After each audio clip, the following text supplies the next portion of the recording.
धन्यवाद। माननीय उपसभापति महोदया, नर्मदे हर। आज मैं जम्मू और कश्मीर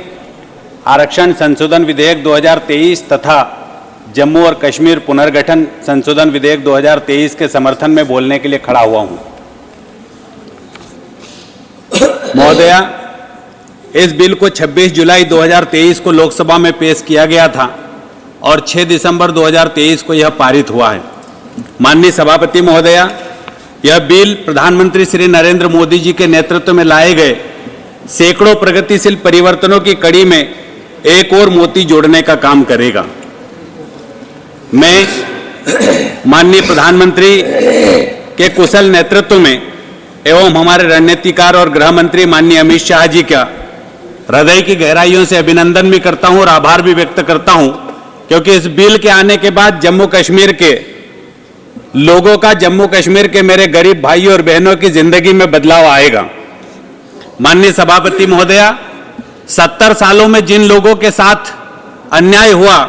जो अपमानित हुए और जिनकी अनदेखी हुई, ये विधेयक उन्हें अधिकार और न्याय दिलाने का काम करेगा और जम्मू कश्मीर के हमारे जनजातीय भाइयों और बहनों को जम्मू कश्मीर के कन्याकुमारी से कश्मीर से कन्याकुमारी तक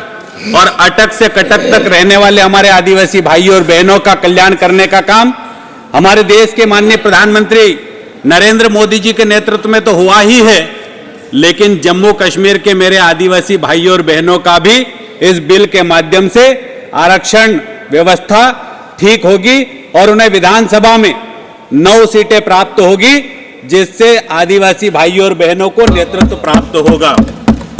माननीय उपसभापति महोदया, आज देश के अंदर हमारी आदिवासी बहन हमारी राष्ट्रपति है। केंद्र में हमारे 8 केंद्रीय मंत्री है जनजाति समाज के, और इससे भी बड़ा उदाहरण देने का काम भारतीय जनता पार्टी की हमारी सरकार ने किया है कि छत्तीसगढ़ में पहली बार मेरे आदिवासी भाई को मुख्यमंत्री बनाने का काम किया है, तो भारतीय जनता पार्टी ने किया है। यह बिल कश्मीर के विस्थापितों को अधिकार एवं प्रतिनिधित्व देने का काम करेगा, लेकिन साथ ही सबका साथ सबका विकास हमारा मूल मंत्र है और उसी के अनुरूप यह बिल भी अपनों से पीछे रह गए व्यक्ति को भाई समझकर संवेदना के साथ, सम्मान के साथ उंगली पकड़कर आगे बढ़ाने का काम भी करेगा। माननीय उपसभापति महोदया, कश्मीरी विस्थापितों को आरक्षण देने से कश्मीर की विधानसभा में उनकी आवाज गूंजेगी। और मैं ये भी बताना चाहता हूं, मेरे विपक्षी साथी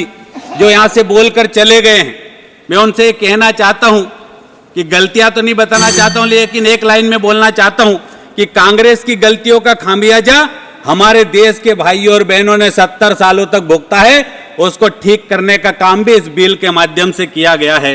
ये आज के भारत का समय है, जिसका उदाहरण है कि जम्मू और कश्मीर में 45,000 लोगों की मृत्यु की जिम्मेदार धारा 370 थी, जिसे प्रधानमंत्री माननीय नरेंद्र मोदी ने उखाड़ फेंक दिया और हजारों लाखों कश्मीरी विस्थापितों की आवाज को अग्रिम पंक्ति में लाकर खड़ा करने का काम इस बिल के माध्यम से हमारी सरकार ने किया है। माननीय सभापति महोदया, बस 1 मिनट में अपनी बात खत्म करूंगा। मैं मेरी इस बात से सभी सदस्य सहमत होंगे कि धारा 370 के हटने से अलगाववाद समाप्त हुआ है और आतंकवाद में बहुत बड़ी कमी आई है। मैं ये भी कहना चाहता हूं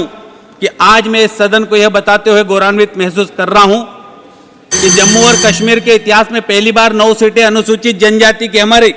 आरक्षित की गई है और अनुसूचित जाति के लिए भी सीटों का आरक्षण किया गया है। ये मेरे लिए गर्व की बात है, क्योंकि मैं आदिवासी समाज से आता हूं और पंचायत, नगरीय, जिला स्तर के छोटे निर्वाचन में भी हमारे आदिवासी भाइयों और बहनों को प्रतिनिधित्व करने का अवसर मिलेगा। मैं अपनी बात खत्म ही कर रहा हूं।